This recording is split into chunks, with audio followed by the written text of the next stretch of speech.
बहुत बहुत नमस्कार। मैं आप सब उधमपुर के मीडिया के साथियों का आभार व्यक्त करता हूँ। आप लगातार हमारे इश्यूज़ को रेज़ करते रहते हैं। आज की प्रेस वार्ता का जो मुख्य मुद्दा है वो ये है कि केंद्रीय मंत्रिमंडल ने माननीय प्रधानमंत्री जी की अध्यक्षता में देश भर में 85 नए केंद्रीय विद्यालय और 28 नए नवोदय विद्यालय जो है खोलने को मंजूरी दी है। और निश्चित तौर पर ये शिक्षा के क्षेत्र में एक बहुत बड़ी पहल है और ऐसे समय में जब दुनिया में बड़ी तेज़ी से परिवर्तन हो रहा है और जो 2020 की नई शिक्षा नीति थी, उसको उसकी इम्प्लीमेंटेशन को लेके भी काफ़ी कुछ नए इनिशिएटिव्स जो थे वो लिए जा रहे हैं। तो इस दिशा में निश्चित तौर पर इन नए विद्यालयों का खुलना, चाहे वो केंद्रीय विद्यालय हों, चाहे वो नवोदय विद्यालय हों, एक बहुत बड़ी बात है, एक बहुत बड़ा इनिशिएटिव है और निश्चित तौर पर भारत सरकार इसके लिए जो है वो बधाई की हकदार है। मैं अपने आप को सौभाग्यशाली समझता हूँ और बहुत बड़ी बात है कि जम्मू कश्मीर को भी लगभग 13 नए केंद्रीय विद्यालय मिले हैं और उसमें जिला उधमपुर में पंचैरी की जो हमारा इलाका है, जिस टेरिटोरियल कंस्टिट्यूंसी को मैं रिप्रेजेंट करता हूँ, जिला विकास परिषद उधमपुर में पंचैरी मोंगरी को, उस क्षेत्र को भी एक जो है वो केंद्रीय विद्यालय मिला है, केंद्रीय मंत्रिमंडल ने जिसको जिसमें मंजूरी दी है। तो मैं आज आप सब मीडिया के साथियों के माध्यम से सबसे पहले माननीय प्रधानमंत्री की अध्यक्षता वाली केंद्रीय मंत्रिमंडल का जो है वो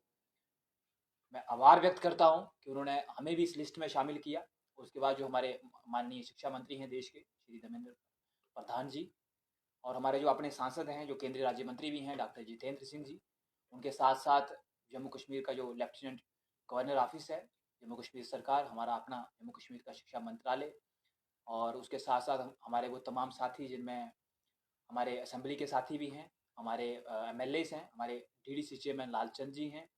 वाइस चेयरमैन है, मेरी पूरी काउंसिल है, दो पूर्व जो बीडीसी चेयरमैन थे जो पंचायती और मोंगरी को रिप्रेजेंट करते थे, मेरे सारे सरपंचिस पंचिस जिनके साथ मुझे काम करने का मौका मिला, सबका कंट्रीब्यूशन रहा इस सारे जो है वो कैंपेन में। तो मैं आप सबके माध्यम से इन सबका भी जो है वो आभार व्यक्त करता हूँ। अल्टीमेटली जो तहसील एडमिनिस्ट्रेशन था, डिस्ट्रिक्ट एडमिनिस्ट्रेशन था, जो हमारा ड्यूटी का एडमिनिस्ट्रेशन था, खास करके जो एजुकेशन डिपार्टमेंट था, उन ऑफिसर्स ने भी बहुत जो था वो सपोर्ट किया और ये उनका ही जो था वो मेहनत थी कि आज जो है वो पंचायती को केंद्रीय विद्यालय मिला है। और सबसे खास और सबसे इम्पोर्टेंट जो मैं धन्यवाद देना चाहूँगा वो उन 60-70 हज़ार लोगों को देना चाहूँगा जिनके प्यार और आशीर्वाद की बदौलत मैं आज जो है वो जिला विकास परिषद में पंचायती और मोंगरी को रिप्रेजेंट कर रहा हूँ। तो उन सब लोगों को मैं अपनी ओर से ढेरों शुभकामनाएं देता हूँ। पंचायती मोंगरी जो हमारे तहसील और ब्लॉक्स हैं, उनके लोगों को ढेरों शुभकामनाएं देता हूँ। ये एक बहुत बड़ी पहल है और वो डोगरी च कहावत है ना, बड़ी पुरानी के है, मोर नचदा दा बड़ा शैल लभदा लेकिन जिसलै पैरें च दिखदा तां बड़ा रोंदा। अपने इस छोटे से कार्यकाल में और छोटे से पब्लिक लाइफ में मुझे देश और दुनिया में बहुत सारे राष्ट्रीय अंतर्राष्ट्रीय मंचों पे जाने का मौका मिला, काफ़ी जगह रिप्रेजेंट करने का मौका मिला और इवन डिस्ट्रिक्ट काउंसिल में तो बैठते हैं, यूटी लेवल पे भी काफ़ी कुछ करने का मौका मिला। लेकिन जब वापस हम देखते हैं तो जो सबसे बड़ी चुनौती थी वो शिक्षा की चुनौती थी, क्योंकि चाहे वो हमारे जितने भी ग्रामीण क्षेत्र हैं, उनकी सबसे बड़ी चुनौती ये है कि हमारे पास शिक्षा के क्षेत्र में रिसोर्सेज की बहुत बड़ी कमी है और हमें इस क्षेत्र में बहुत कुछ करना है। तो मुझे लगता है कि ये जो नई पहल है भारत सरकार की, निश्चित तौर पर जो है वो